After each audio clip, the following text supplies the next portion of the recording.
Hi, I'm going to be reading the introduction to my book, Chakras for Personal Development and Growth in the New Earth, an embodied guide to conscious living, and an embodied guide to healing and conscious living. Just before I start, I think what drew me to the chakras and trying to really dig deep into them is in my previous video, I mentioned that I kind of delved into all the ancient texts and kind of wanted to know all about all different religions and the different interpretations of the Bible, esoteric, mystic, traditional, and Buddhism, Hinduism, everything. And everything always came back to the self, to the inner, to the, to the chakras, if you will, perfecting them, and everything else will flow from that. So that's really my main, point to the books, to these posts, to, my way of living and my philosophy. So yeah, if you just give a listen and you like what you hear, please support me. And, most of the proceeds will go to my nonprofit, The Living Bridge, that is focused on helping underserved and, undernoticed people in the communities that I'm in, that I frequent. So, and really around the country whenever I travel and anything. So, yeah, I'm going to get into it. If you like what you hear, please support. So, the title of the book, Chakras for Personal Development and Growth in the New Earth, an embodied guide to healing and conscious living. The choice before us. This book is for the soul that knows there's more and is willing to do the work to reach it. It's a blend of research, ancient wisdom, lived experience, and practical understanding of the chakra system. It's not written to impress, to convince, or to argue. It is written to remind you of what you already are, what you already carry within you, and what becomes possible when your energy, mind, body, and spirit begin to move in alignment again. The title references the new earth. As I write this in 2026, whether it's fully arrived or is still in the process of revealing itself, one thing is clear. Humanity is in the midst of a profound shift in consciousness. The shift is not political, technological, or economic at its core. It is internal. And it will unfold whether we're ready for it or not. The idea of a new earth has existed in many traditions for thousands of years. I first encountered the term through the work of Eckhart Tolle. But the essence of the teaching is far older than any modern author. At its heart, it points to a growing divide in human experience. Not a divide of geography or social class, but of awareness.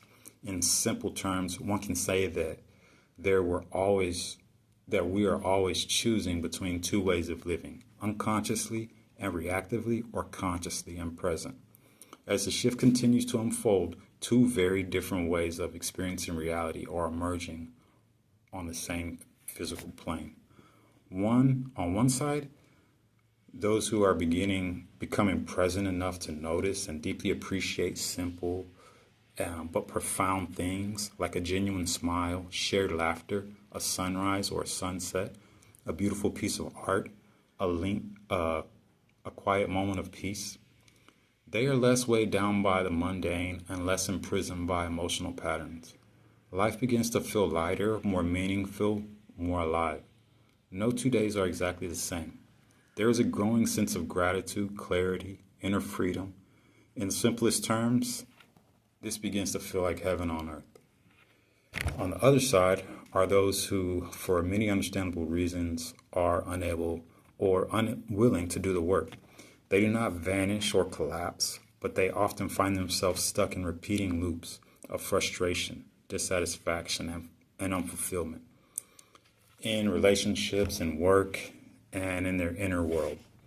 As the shift stabilizes, these two ways of being will not be separated by a wall, but by something more like a canyon, vast, invisible, and experiential. Both groups will share the same world, yet they will no longer truly inhabit the same inner reality. This book is not about judging either side. It's about offering a map. The map is the chakra system. The chakra system is an ancient model of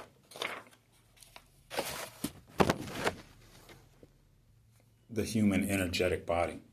It describes how consciousness, emotion, thought, and life force move through us, and how when that flow is disrupted, the imbalance eventually shows in our mental state or our emotional life, and even in our physical body. The purpose of this book is not to tell you everything there is to know about the chakra system. That will be impossible. Entire libraries have been written on the subject. Instead, this book is meant to reintroduce you to your energetic body, help you understand how and why blockages form, teach you how to recognize imbalance in yourself. From there, your journey of exploration, healing, and understanding can truly begin. I believe that the human body and the human system, at their core, are perfection in motion. When something goes wrong, it is rarely random. More often, it is the final expression of something that has been out of balance for a long time, emotionally, mentally, psychologically, or spiritually. As above, so below is an ancient phrase. It means the outer reflects the inner, and the inner world reflects the outer. When our inner system is in conflict, blocked, or distorted, that conflict eventually shows up in our lives and in our bodies. When our inner system is aligned, clear, and flowing, life begins to organize itself in a very different way. The challenge is not understanding this in theory. The challenge is learning how to work with it in practice. This is where meditation, self-observation, and honest inner work become essential. This book will return to these themes again and again, because without awareness, no technique truly works. And with awareness, many different approaches can become effective. Healing in the deepest sense is not something that is done to you. It's something that happens through you. This is not a fast path. It's not a weekend transformation. It's a lifelong journey. The universe moves in cycles and rhythms, in ebb and flow, and so do we. There will be times of clarity and times of confusion, times of progress and times of apparent stagnation. All of it is part of the process. But over time, as the mind becomes clearer, the body more receptive, and the inner world more honest, something profound begins to happen. You start to recognize your own patterns, your own blockages, and your own potential with increasing precision. And with that recognition comes choice. This book is ultimately about that choice. It's about choosing awareness over consciousness, choosing responsibility over victimhood, choosing alignment over inner conflict, and choosing to participate consciously in the great shift that is already underway. It may sound simple. It is not, but it is worth it. And if this book helps any one person move a little closer to clarity, balance, and inner freedom, then every word in it will have been worth writing.